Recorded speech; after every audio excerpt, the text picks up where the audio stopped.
karena kami ingin supaya hati kita tetap lapang.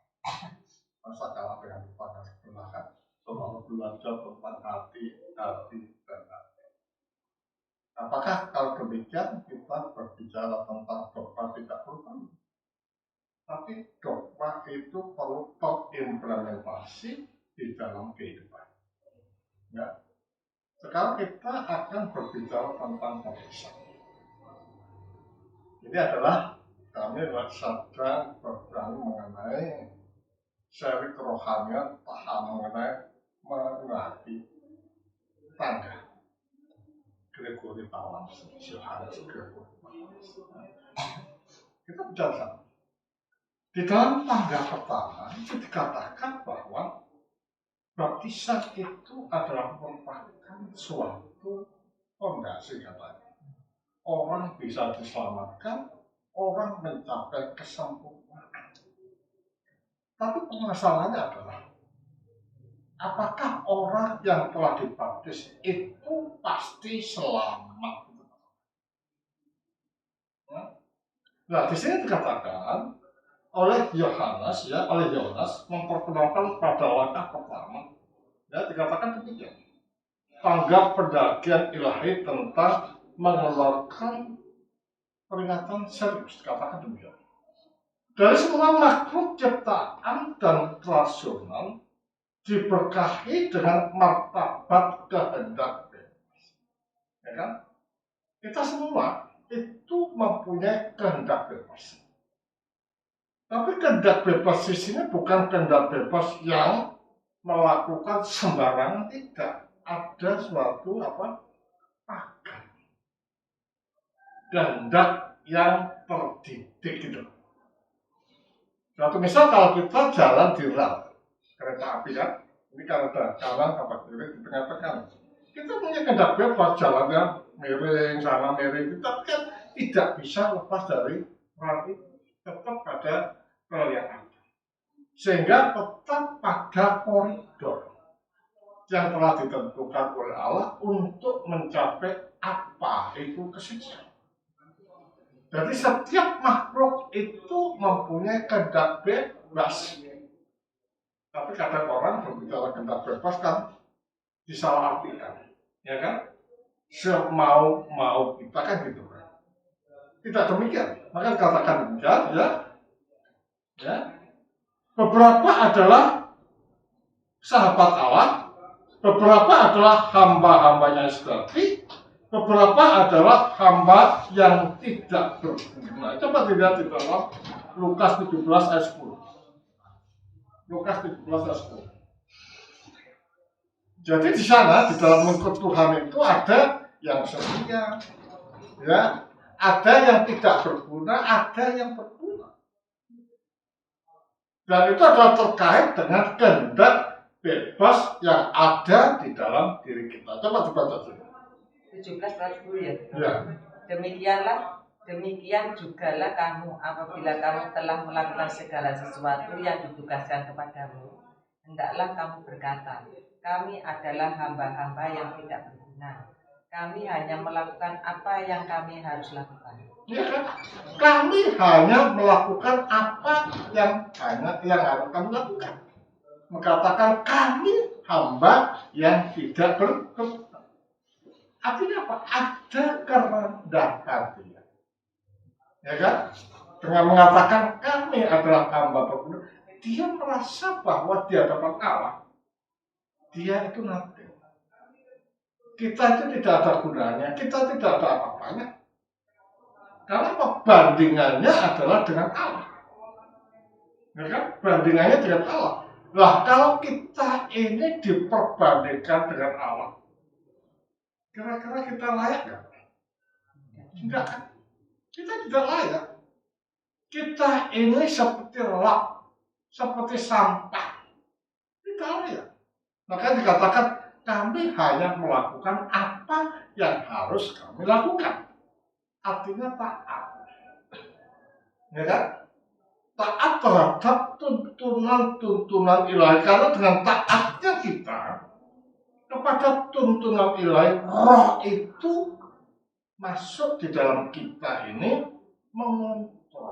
membimbing, menerangi dan membawa kita kepada lautan kasih ilahi. Jadi kalau demikian kehidupan Kristen itu tidak boleh sembrono ya. Ada yang mengatakan pokoknya Kristen pasti selamat. Ada kan? Nah kalau berdasarkan kata-kata Yohanes juga, kata-kata Lukas juga, itu tidak seperti itu. Maka dikatakan juga beberapa sepenuhnya terasing. Dan ada beberapa yang untuk semuanya kelemahan mereka mengambil sikap menentang dia. Apa yang mau itu? Kehendak mereka. Jadi kalau demikian, di dalam hidup ini kita harus betul-betul menggunakan kehendak bebas secara benar. Karena apa? Yang menentukan selamat dan tidak siapa? Allah? Benar. Siapa? Ya dulu kan kita dibohongin ya. Percaya Yesus pasti selamat, betul nggak? Kita dibohongin kok. Ya kok mau-maunya? Makanya istilah orang Jawa dikatakan jer basuki mobil, artinya untuk mencapai kebahagiaan, kenyamanan, keselamatan itu ada kos. Kosnya apa? Laku suci, laku benar, laku lurus dan jujur di hadapan Sang Allah. Ya kan? Makanya pada waktu mengikuti Yesus itu kan dua hal yang perlu dilakukan. Apa?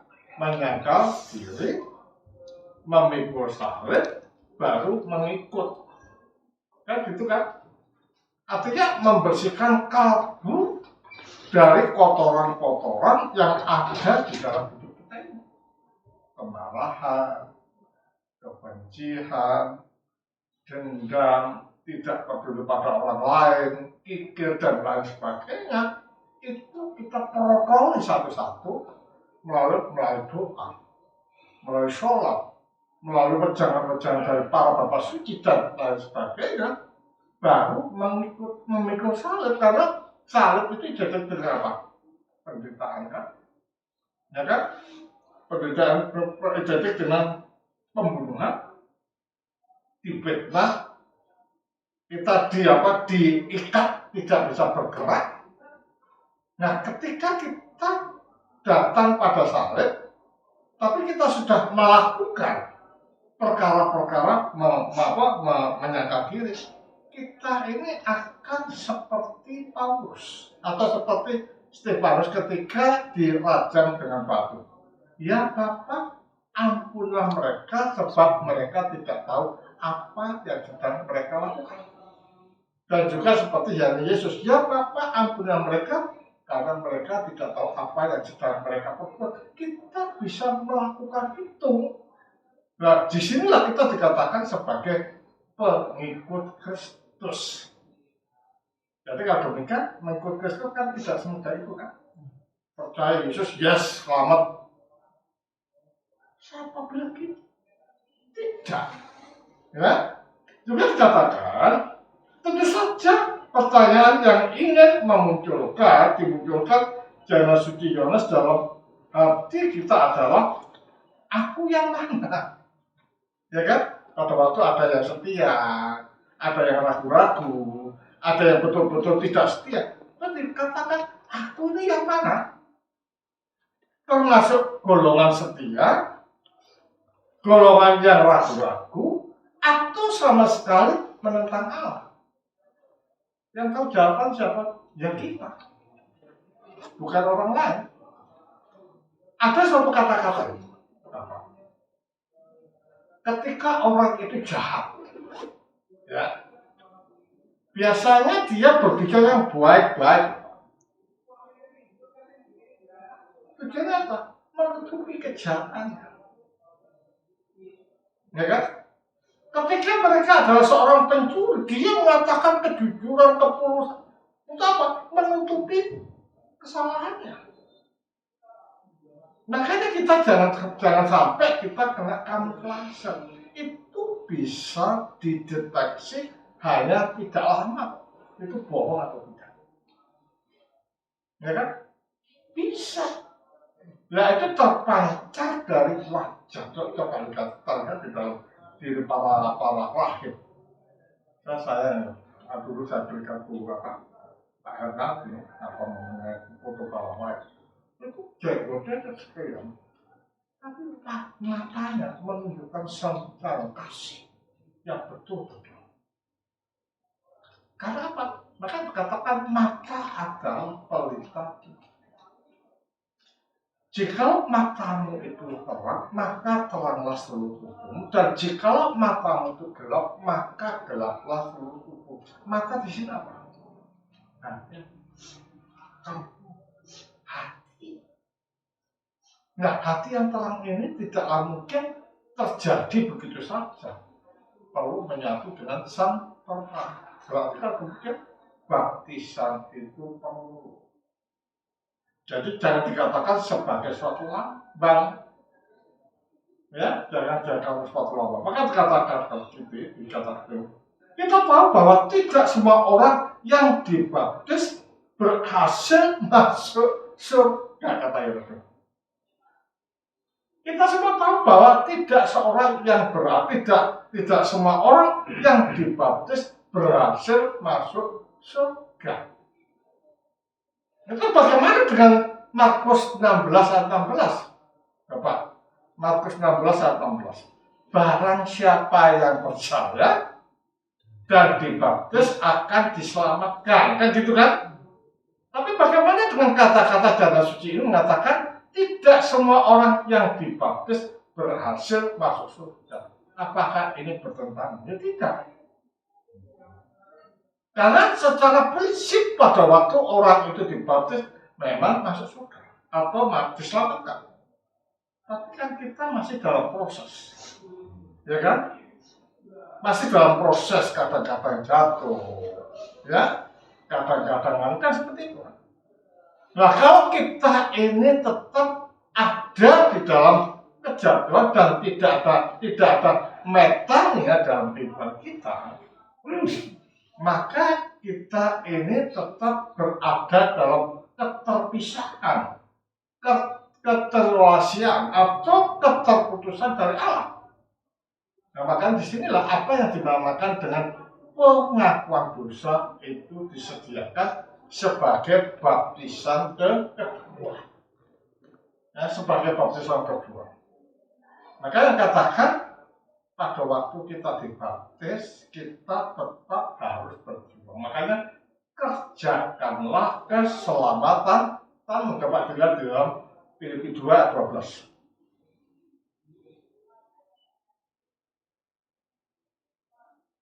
Filipi 2 ayat 12. Hai saudara-saudaraku yang kekasih, kamu senantiasa taat, karena itu tetaplah kerjakan keselamatanmu dengan takut dan gentar. Bukan saja seperti waktu aku masih hadir, tetapi terlebih pula sekarang waktu aku tidak ada. Kerjakanlah keselamatanmu dengan takut dan gentar. Berarti kalau demikian masih ada struggling, kan? Jadi kalau demikian percaya dengan Yesus itu jaminan selamat nggak?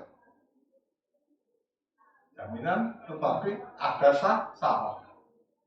Mengerjakan keselamatan artinya terus-menerus menyatu tunggal dengan Allah melalui Yesus Kristus di dalam gereja. Berarti kalau demikian orang ortodok yang sudah percaya ortodok tidak pernah ke gereja, benar nggak? Selamat nggak? Enggak. Arti keselamatan adalah penyatu tunggalan kok. Di dalam apa? Di dalam perjamuan kudus. Di dalam sakramen pengakuan dosa. Di dalam doa. Di dalam salat dan lain sebagainya itu sebagai jaminan. Makanya sebagai orang Kristen itu harus kaya hati.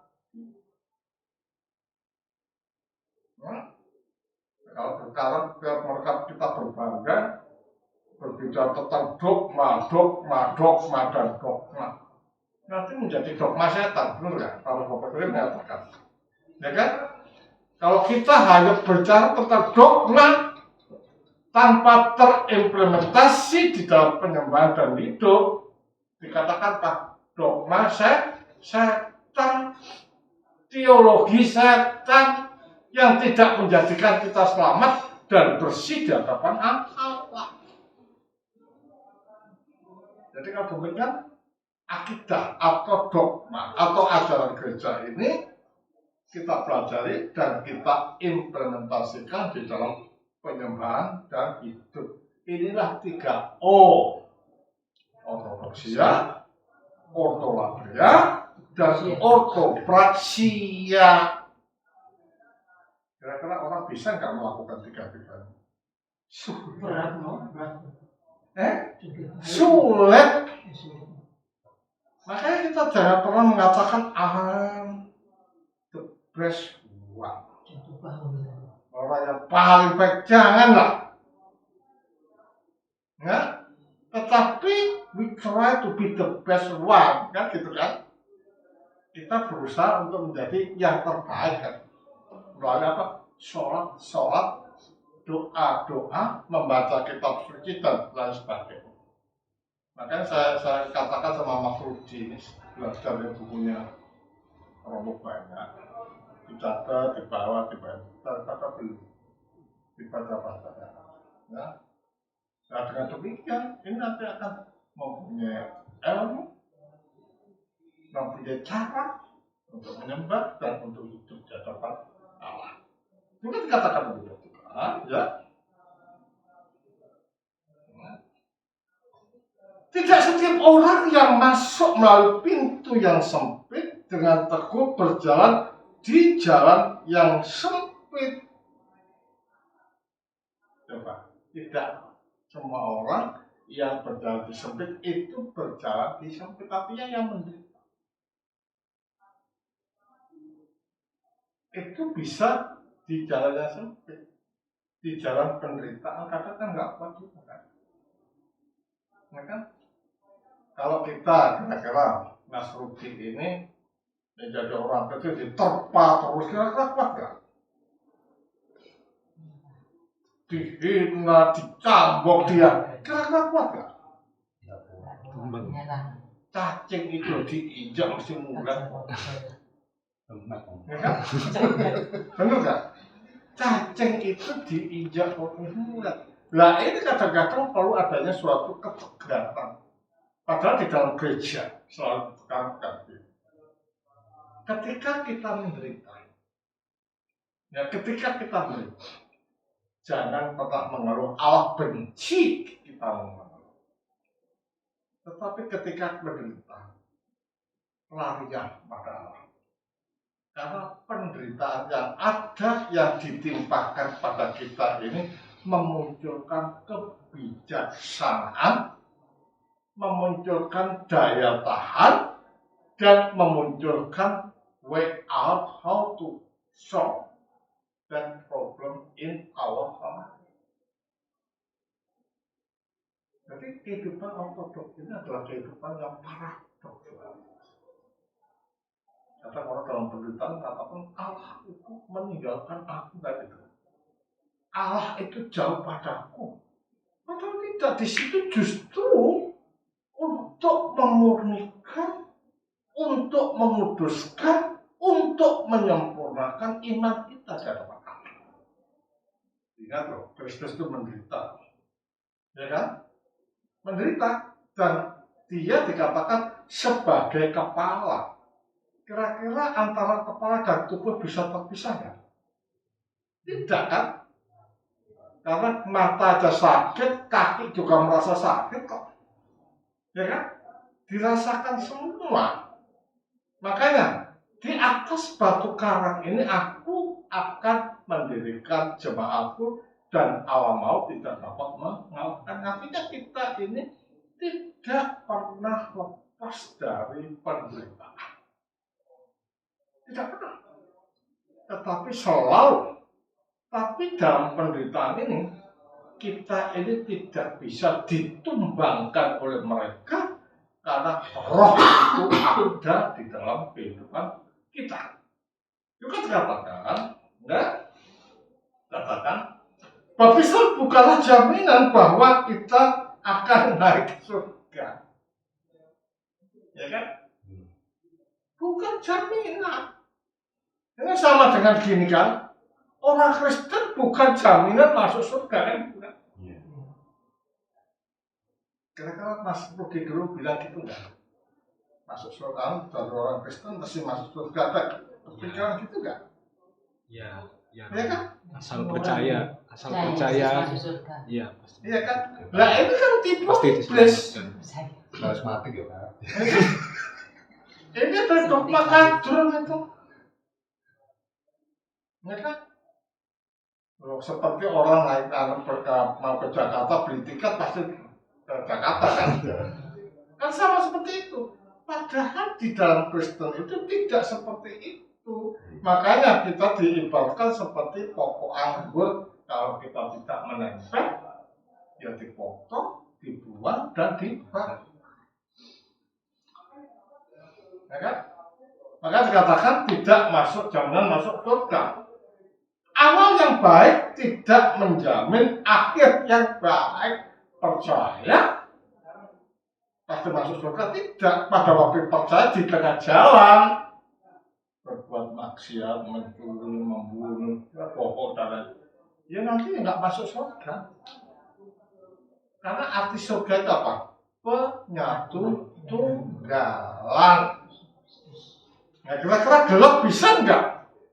Itu bercampur dengan terang. Kebajikan bisa nggak? Bercampur dengan kejahatan. Bisa nggak? Ya. Berarti untuk mendekati Allah itu, hati kita harus bersih. Pikiran kita harus bening. Kata-kata kita harus kata-kata yang membawa rahmat dan berkah. Nah ini yang sulit. Ini yang sulit. Lalu katakan kemudian, memang bahaya selalu ada agar kita menjadi hamba yang tidak berguna, yang menganggap diri kita layak menerima karunia baptisan. Itu kan anggap. Kata-kata orang kan pride ya mas. Pride. Merasa saya ini suci. Saya ini baik. Biasanya orang yang tidak baik itu ngomongnya sok suci. Ya kan? Orang yang suka korupsi biasanya ngomongnya sok jujur. Ini para bapak Kristen mengatakan hanya untuk menutupi, dan itulah setan yang sedang menggerogoti di dalam jiwa orang. Makanya pendeta-pendeta yang sok golek duit, maka nggak boleh kamu golek duit, boleh. Tetapi jangan orientasinya ke sana, Allah dan jiwa yang menjadi orientasi. Nah, katakan begitu. Tetapi sama sekali tidak memelihara perjanjian kita dengan Dia. Jadi untuk dapat masuk surga atau menyatu, perjanjian kita dengan Dia, dengan Allah itu harus pertahankan. Yaitu perjanjian hidup suci. Ya apa? Coba dari sini, ada yang tanya. Masih banyak. Tanya Romo. Ada? Ada Romo. Ya. Ini Romo untuk yang tadi pagi kayaknya saya dengar tentang free will dan Ya. ini apa itu? Apa sih itu yang memang sudah kehendak Allah itu apa namanya? Takdir. Nah, takdir. Untuk kita itu memang sebenarnya itu untuk pengertian takdir seperti tetangga kita. Kan memang segala sesuatu memang sudah ditakdirkan ya. Kalau kita kan sesuai dengan free will kita ya katanya. Ya. Kita memilih ya. Tapi untuk yang ini Romo, untuk kita dilahirkan ke siapa saya dilahirkan kan kita nggak minta Romo. Saya harus dilahirkan oleh presiden ini. orang Nah, kaya, ya miskin. itu kan artinya Negara berarti itu mana? apakah itu kan takdir? Artinya kan kita juga percaya takdir, Om ya. Kita kadang-kadang orang berbicara takdir itu berbeda dengan takdir yang dimengerti oleh para bapak gereja dan atau Allah. Takdir yang dimaksud itu adalah bahwa Allah itu tidak pernah mencipta sesuatu yang bertentangan dengan kodrat. Makanya dikatakan segala sesuatu yang baik itu dan mereka yang maksudkan kayak mati ya sudah takdirnya misalnya gitu. Sudah kita takdirkan mati umur sekian. Mati itu bukan takdir Allah. Mati itu bukan ditakdirkan Allah. Mati itu karena dosa. Takdir manusia itu hidup tidak mati. Ya, karena Allah itu hidup. Takdir manusia itu kaya bukan miskin. Karena dulu sebelum manusia jatuh dalam dosa, manusia tidak perlu makanan. Ya kan? Dapat dilihat dari misteri order, laba pedar. Karena apa? Hidupnya sama seperti hidup malaikat. Ya kan? Nah kita kembalikan pada situasi itu nanti. Makanya ada yang tanya teman-teman, Romo, kalau kita sudah mati hidup di sana, kira-kira ada yang tua, ada yang baik, ada yang enggak? Mungkin Mas Rudi pernah ngomong. Nggak ada di sana. Di sana yang dewasa itu nggak ada tua, nggak ada kecil, yang jelas itu dewasa. Nggak ada. Tapi mempunyai kualitas akal. Makanya akal ada orang mengatakan bahwa di sana nanti masih membutuhkan kawin, masih membutuhkan rumah, kan ada kan? Masih membutuhkan mobil bidadari. Wah, ini masalahnya dan itu kan Pak Roni. Satu orang laki-laki 77 ya kan? Lah itu sama sekali apa? Karena keberadaan kita di sana itu berbeda dengan keberadaan kita di sini. Nah, keberadaan kita di sana adalah keberadaan yang abadi, yang kekal, bak malaikat, tidak membutuhkan makanan, tidak membutuhkan mobil, tidak membutuhkan rumah. Yang dibutuhkan adalah hidup suci bersama-sama dengan Allah. Makanya kalau dikatakan nanti di sana kawin dengan bidodari, aduh pikiranmu nanti ada ereksi kekal nanti di sana. Ya kan? Akhirnya seperti itu kan. Nah, sama sekali di sana tidak diajarkan dan tidak seperti itu. Keberadaan kita berbeda dari sekarang. Nah kan kalau mau mati ada beberapa apa gambar-gambar mobil ya Pak ya. Ada rumah, ada harta dikubur supaya nanti di sana juga berkelimangan. Karena hidup di sana sama dengan hidup di sini. Berarti artinya seperti di kakak saya kemarin kan nikah Romo ya. Ya. Artinya kan di petinya dia itu memang dikasih Alkitab, sepatunya baru, jasnya baru. ya artinya berarti kan sebenarnya tidak perlu ya Romo ya, juga nggak harus baca Alkitab di sana. Itu kan kepercayaan. Itu kata-kata imajinasi. Ya. Kita ada gambar-gambar. Ya. Suatu saya mati ya. Kalau saya punya wangi lagi, waduh. Itu biasanya ada gambar patron. Kalau saya Yohanes nanti matinya itu ada ikon Yohanes Pembaptis sebagai patron hidup ketika kita hidup. Berarti di petinya di. Iya, kalau busara nanti suatu siapa nama itu nanti ada ikon yang kita pakai. Iya. Jadi jana suci yang kita ikut itu. Iya. Ikon. Kita pakai Karena pada waktu kita hidup kita meneladani jalan suci. Kita pakai. Oke? Apa lagi? Saya itu merasa aneh ya, Bro. Beberapa hari-hari ini kan ya. Ini kan lagi viral loh di NU. Jadi waktu orang sholawat itu joget-joget sendiri. Jogetnya itu jangan suci. Kok bisa jalan suci? Buka di internet itu. Banyak Pak sekarang. Loh kok mereka ngerti jalan suci? Ya makanya itu Pak. Saya itu kadang-kadang kaget. Saya itu kaget. Nah itu aja Pak, sebenarnya kayak di tetangga sebelah ya, saya bilangnya tetangga sebelah. Iya. Itu kayak puji-pujian tuh juga sudah pakai puji-pujiannya orang kita. Kasih jalan. Itu satu. Yang kedua seperti khotbah.